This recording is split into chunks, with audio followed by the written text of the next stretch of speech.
In today's session of Mech Minutes, we'll wrap up our focus on linear guides with a look at one last topic. In this episode, we will be looking at things to consider when mounting linear guides and how to set yourself up for a successful installation. We begin this lesson by looking at the standard mounting configuration of linear guides. It is most common to use linear guides in sets of 2 rails with 2 blocks each. This configuration provides stable support at each corner of a rectangular plate, as well as encouraging even load distribution.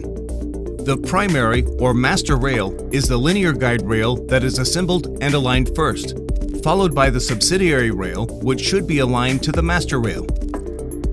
Linear guides should be mounted to rigid milled surfaces with a base reference edge for setting the straightness of the linear guide master rail. The accuracy of the linear guide will be dependent on the straightness of the machined reference edge plus the running parallelism of the linear guide as defined by the accuracy grade. If machining costs are a priority, consider using dowel pins rather than a base reference edge. However, there's trade-off for ease of assembly because there is less surface to conform the rail. When machining the base, it is important to reference the allowable height error tolerance between the master and subsidiary rail. The maximum height should not exceed the corresponding error, based on the linear guide size and preload. Just like rail parallelism, if this spec is exceeded, the L10 life will decrease or the linear guides will bind. The subsidiary rail should be aligned to the master rail using a dial indicator or jig according to the rail parallelism error allowance specifications listed in the catalog.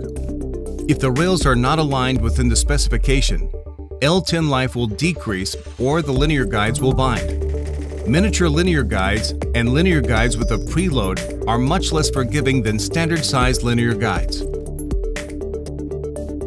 Linear guide selection should not only depend on the ability to handle a load or the size, but also the ability to machine a base and align the rails within the error allowance. Choose a linear guide that best suits your application after considering these mounting guidelines as well. We have now concluded our series on linear guides. We hope you now have the knowledge to make better decisions when selecting a linear guide, and will design machines that last long and achieve their intended performance.